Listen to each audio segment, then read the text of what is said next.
Professor doctor Saroj व्यास आज आपके साथ उपस्थित हुई हूँ फिलोसॉफिकल फाउंडेशन ऑफ एजुकेशन के क्वेश्चन आंसर्स को लेकर के।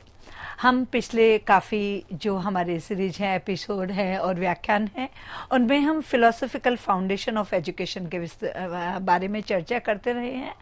और अब क्योंकि किसी भी कार्य को करने में, और स्पेशली यदि हम बात करें शिक्षा की, तो शिक्षा में पुनरावृत्ति बहुत आवश्यक है। पुनरावृत्ति जब तक नहीं होती है तब तक अध्यापक इस बात का एक मूल्यांकन नहीं कर पाता कि जो शिक्षार्थी हैं, विद्यार्थी हैं, जिन शिक्षार्थियों और विद्यार्थियों को वो शिक्षित करना चाह रहा है, एक निश्चित उद्देश्य के तहत उन्हें ज्ञानार्जन करवाना चाह रहा है, ज्ञान दे रहा है या विषय वस्तु प्रस्तुत कर रहा है, उस विषय वस्तु को उन्होंने कितना आत्मसात किया, ये तब तक अध्यापक को नहीं पता चलता जब तक वो पुनरावृत्ति में नहीं चला जाता।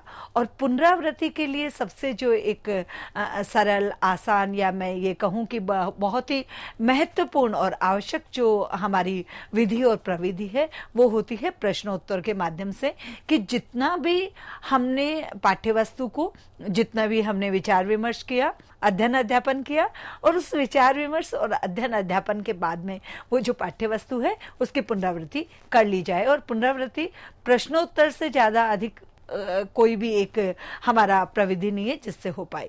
तो आज हम चर्चा कर रहे हैं फिलोसॉफिकल फाउंडेशन ऑफ एजुकेशन के।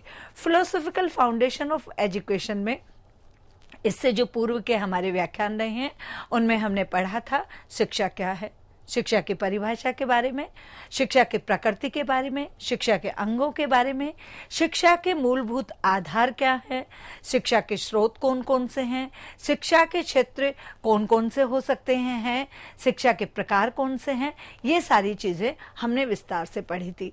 तो आ जाइए हम उसी पे चर्चा करते हैं और इनको प्रश्न उत्तर के माध्यम से जानते हैं। शिक्षा का अर्थ क्या है? सबसे पहले हम बात करेंगे शिक्षा का अर्थ क्या है।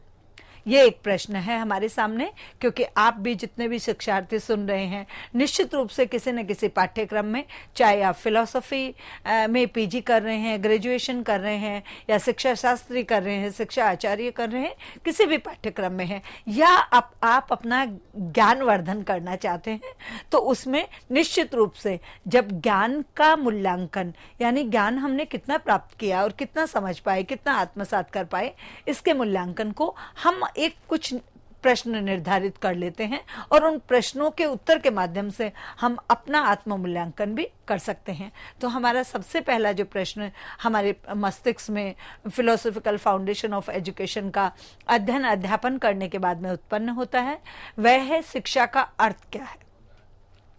शिक्षा शब्द संस्कृत की सिक्स धातु से बना है, जिसका अर्थ है सीखना, सिखाना और आरंभ करना, अर्थात एक ऐसी प्रक्रिया जिसमें सीखने सिखाने की प्रक्रिया होती है और व्यक्ति अभ्यास के द्वारा सीखता है। शिक्षा के लिए संस्कृत में विद्या शब्द का प्रयोग होता है, जिसका अर्थ है ज्ञान अर्थात जानना। हिंदी का शब्द शिक्षा अंग्रेजी के एजुकेशन शब्द का पर्याय है, जिसका अर्थ है शिक्षित करना, पढ़ना और सिखाने की क्रिया। तो इस प्रकार से हमने जो सबसे पहले हम बात कर रहे हैं कि शिक्षा का अर्थ क्या है। अब शिक्षा के ये सामान्य अर्थ हुए, उसके बाद में हम और इस पे जब हम विस्तार से जाते हैं या हम इसमें और गहराई से जाते हैं, तो हमारे सामने एक और चीज है कि उत्पत्ति के आधार पर शिक्षा का अर्थ क्या है। बालक की आंतरिक शक्तियों और गुणों को विकसित करके उसका सर्वांगीण विकास करने की जो क्रिया है वो शिक्षा है। ये व्युत्पत्ति के आधार पर शिक्षा का अर्थ बताया गया है। शिक्षा का संकुचित अर्थ, कि शिक्षा को हम संकुचित यानी संकीर्ण में अर्थ में क्या समझते हैं, एक ऐसी शिक्षा जो बालक को विद्यालय की चार दीवारी में शिक्षक के द्वारा पूर्व निश्चित पाठ्यक्रम के अनुसार प्रदान की जाती है। शिक्षा विद्यालय तक ही सीमित रहती है, शिक्षण विधियां, पुस्तकें निर्धारित होती हैं और शिक्षक का स्थान इसमें प्रमुख होता है।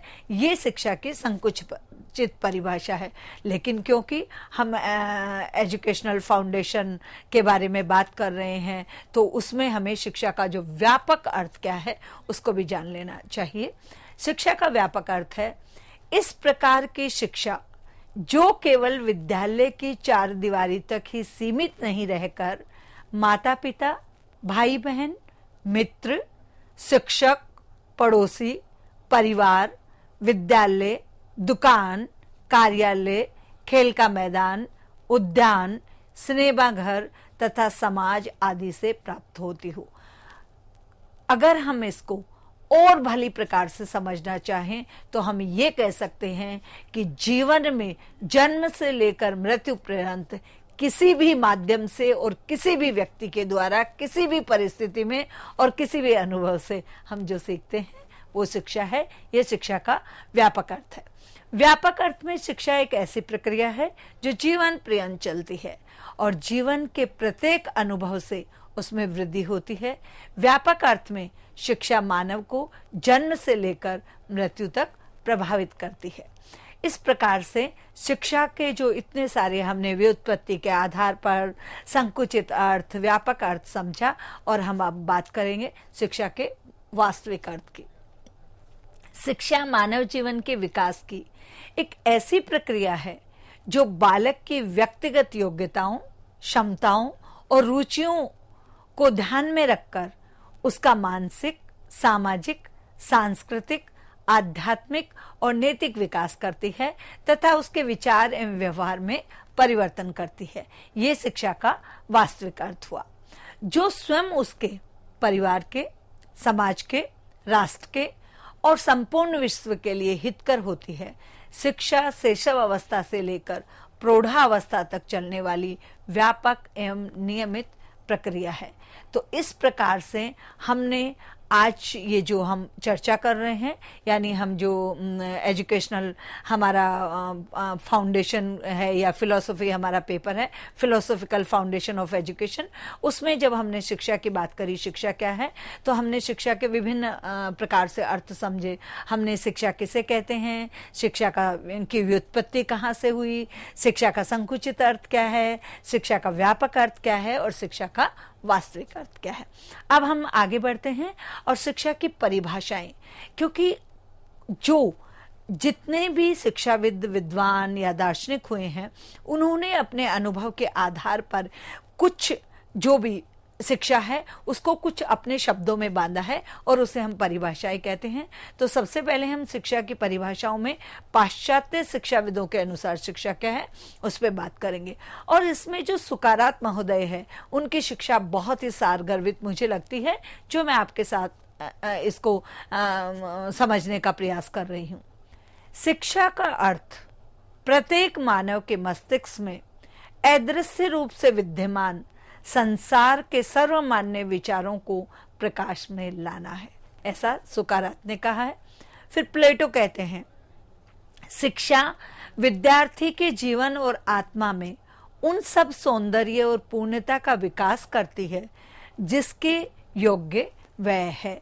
तो इस प्रकार से पाश्चात्य जो शिक्षाविद है उनमें उसके बाद में सुकारात, प्लेटो, अरस्तु ने कहा है। अरस्तु के अनुसार शिक्षा क्या है? शिक्षा मानवीय शक्ति एवं विशेष रूप से मानसिक शक्ति का विकास करती है जिसमें मानव परम सत्य, शिव और सुंदर का चिंतन करने के योग्य बन सके। फ्रॉवेल कहते हैं शिक्षा एक ऐसी प्रक्रिया है जिसके द्वारा बालक की जन्मजात शक्तियां और गुण प्रकट होते हैं। तो इस प्रकार से जब हम शिक्षा की बात कर रहे हैं तो शिक्षा की बात में हम अरस्तु की, फ्रॉवेल की या फिर सुकारात और हमारे जो प्लेटो है इनके शिक्षा के परिभाषाओं के संबंध में हमने चर्चा करी है। और उसके बाद में अब हम आगे बढ़ते हैं और इसमें शिक्षा की परिभाषाओं में भारतीय दार्शनिकों के अनुसार शिक्षा क्या है इस पे हम चर्चा करते हैं। डॉक्टर राधाकृष्णन शिक्षा को मनुष्य और समाज का निर्माण करना चाहिए, ऐसा डॉक्टर राधाकृष्णन कहते हैं। कोठारी आयोग ने शिक्षा की परिभाषा देते हुए लिखा है, भारतीय विचारधारा के अनुसार शिक्षा जीविकोपार्जन का साधन ही नहीं है, न ही ये विचारों की पौधशाला है या नागरिकता का स्कूल है, वरन ये मानव की आत्मा को प्रेरित करती है और उसे सत्य की खोज हेतु प्रशिक्षित करती है। तो कोठारी आयोग में बड़े ही सुंदर शब्दों में लिखा गया है कि भारतीय विचारधारा के अनुसार शिक्षा जीविकोपार्जन का साधन, केवल साधन नहीं है, न ही विचारों की पौधशाला है, न ही नागरिकता का स्कूल है, वरन ये तो मानव की आत्मा को प्रेरित करती है और उसे सत्य की खोज हेतु प्रशिक्षित करती है। महात्मा गांधी जी ने परिभाषा देते हुए लिखा है, शिक्षा से मेरा अभिप्राय बालक तथा प्रौढ़ के शरीर, मन तथा आत्मा में अंतर्निहित शक्तियों का सर्वांगीण प्रगटीकरण से है। टैगोर कहते हैं, उच्चतम शिक्षा वह है जो हमें केवल सूचना ही नहीं देती, अपितु हमारे जीवन को प्रत्येक अस्तित्व के अनुकूल बनाती है।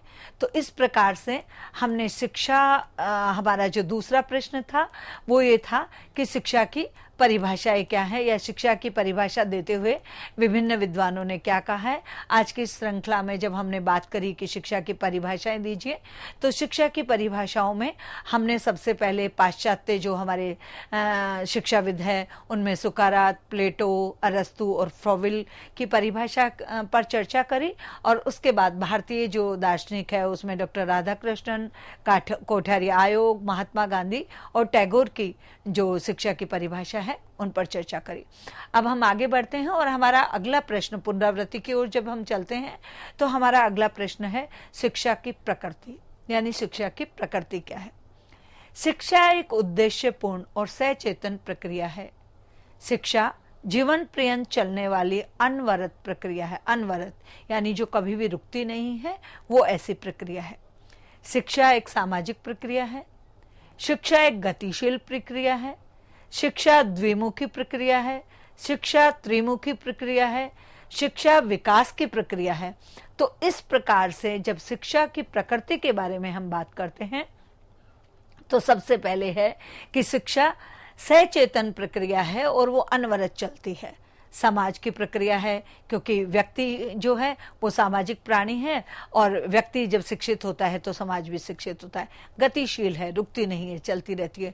द्विमुखी है और त्रिमुखी भी है और विकास की प्रक्रिया है। तो इस प्रकार से जब शिक्षा की प्रकृति की हम बात करते हैं तो शिक्षा की प्रकृति को कुछ इस प्रकार से हमने समझने का प्रयास किया है। आगे बढ़ते हैं और अब बात हम करते हैं कि शिक्षा के मूलभूत अंग कौन से हैं। हमारे मस्तिष्क में एक प्रश्न उत्पन्न होता है कि शिक्षा के अर्थ हमें पता चल गया है, शिक्षा की परिभाषा के संबंध में हमने बात कर ली है और शिक्षा की प्रकृति के बारे में बात कर ली है। अब हम बात करते हैं कि शिक्षा के मूलभूत अंग कौन कौन से हैं। शिक्षा के मूलभूत अंगों की जब बात करेंगे तो सबसे पहले है शिक्षक, तदुपरांत शिक्षार्थी, पाठ्यक्रम, शिक्षण विधियां, शिक्षण सहायक सामग्री, मापन, मूल्यांकन एवं परीक्षण, ये शिक्षा के कुछ मूलभूत अंग है। शिक्षक, देखिए, जो भी ज्ञान जो है वो यदि हम प्राचीन काल से या वैदिक संस्कृति से भी बात करें तो ज्ञान देने के लिए कोई एक ऐसा अनुभवी व्यक्ति होना चाहिए जिसने अपने अनुभव के आधार पर विभिन्न क्षेत्रों में ज्ञानार्जन किया हो और वो उस अनुभव को और ज्ञान को दोनों को मिला करके अपने शिक्षार्थियों को लाभान्वित करे। तो सबसे पहले शिक्षा में शिक्षक सबसे मूलभूत अंग है कि शिक्षक जो शिक्षार्थियों को ज्ञान दे। उसके बाद ज्ञान देने वाला तो है, लेकिन ज्ञान लेने वाले भी होने चाहिए। उसके लिए दूसरा अंग हमारा है शिक्षार्थी, यानी जिन्हें शिक्षा दी जाए, जो किसी एक व्यक्ति से जो अनेक व्यक्ति लाभान्वित हो रहे हैं, ज्ञानार्जन कर रहे हैं, ज्ञान पिपाशा को शांत कर रहे हैं, वो शिक्षार्थी, सीखने वाले, यानी जो अधिगम करते हैं। एक हो गया अधिगम करता जो है, अधिगम लेते हैं, सीखते हैं, वो हो गए शिक्षार्थी। अब शिक्षक और शिक्षार्थी के बाद जो हमारा मूलभूत अंग है वो है पाठ्यक्रम। पाठ्यक्रम कैसे है कि आप यदि शिक्षा की बात करते हैं तो आपके पास कुछ निर्धारित निश्चित पाठ्यक्रम होना चाहिए। क्योंकि अनुभवों का और ज्ञान का कोई अंत नहीं है। लेकिन वो जो शिक्षा जो है, हमने पहले ही कहा है कि शिक्षा सर्वांगीण विकास करती है, और सर्वांगीण विकास में जिस पाठ्यक्रम के माध्यम से, जिस ज्ञान के माध्यम से हम अपने कौशलों का विकास करते हैं, उन कौशलों के विकास से हमें जीवन में या तो हम स्वरोजगार करते हैं और या हमें रोजगार का चयन हम करते हैं। उसमें आपको एक निश्चित पाठ्यक्रम का चयन करना होगा, और उस निश्चित पाठ्यक्रम को एक निश्चित समय सीमा में शिक्षक उसको पढ़ाएगा और शिक्षार्थी उसको पढ़ेंगे। तो शिक्षा के जो मूलभूत अंग है उसमें तीसरा है हमारा पाठ्यक्रम। शिक्षण विधियां कौन कौन सी है? पाठ्यक्रम तो हमारे पास है, हमारे पास में गणित का पाठ्यक्रम है, समाजशास्त्र का पाठ्यक्रम है, हिंदी का पाठ्यक्रम है, अंग्रेजी का पाठ्यक्रम है, संस्कृत का पाठ्यक्रम है, भूगोल का है, नागरिक शास्त्र का है, अर्थशास्त्र का है, विज्ञान का है, वाणिज्य का है, सारे इतने सारे पाठ्यक्रम है। कौन से पाठ्यक्रम को किस विधि के द्वारा पढ़ाया जाए? देखिए, मैं इसको आपको ऐसे समझाना चाहूंगी कि जैसे भोजन जब हम करते हैं तो दाल सब्जी होती है और चपाती होती है और चावल होते हैं। चपाती के बनाने का, लेकिन वो आता सब किस में है? भोजन में आता है। आपकी भोजन की थाली में दाल भी है, चपाती भी है, चावल भी है, सब्जी भी है, अचार भी है, पापड़ भी है, मिठाई भी है, दही भी है, आपके इतने सारे पकवान, हलवा भी है, सारी चीजें, वो सारा मिलकर के भोजन होता है।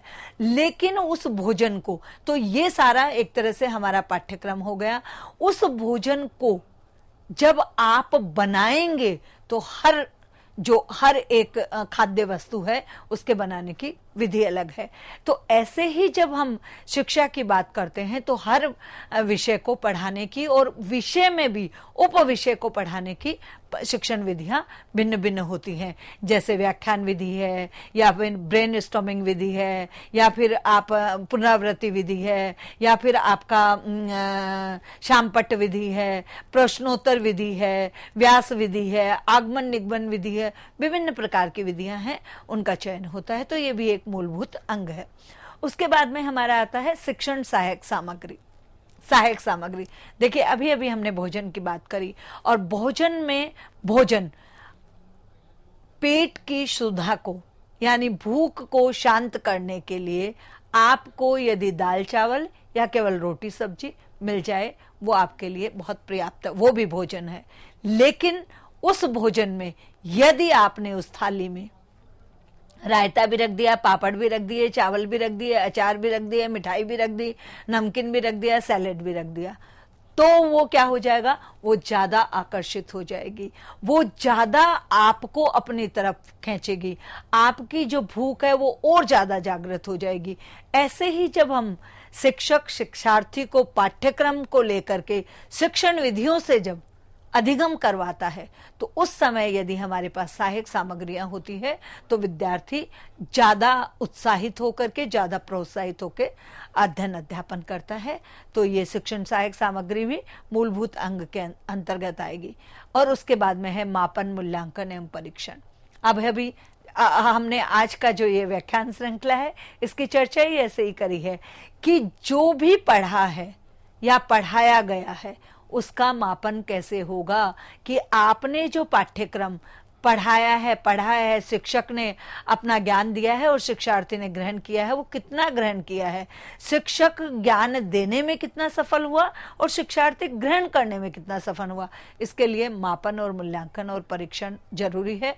तो मापन और मूल्यांकन के लिए कक्षा टेस्ट हो गए, पुनरावृत्ति हो गई, फिर आपके ये जो आंतरिक मूल्यांकन हो गए, ये सारी चीजें हैं। और परीक्षण के लिए आपका केस स्टडी हो गई, उपलब्धि प्रपत्र हो गया, ये सारी चीजें हैं। और उसके बाद आपकी वार्षिक परीक्षा हो गई।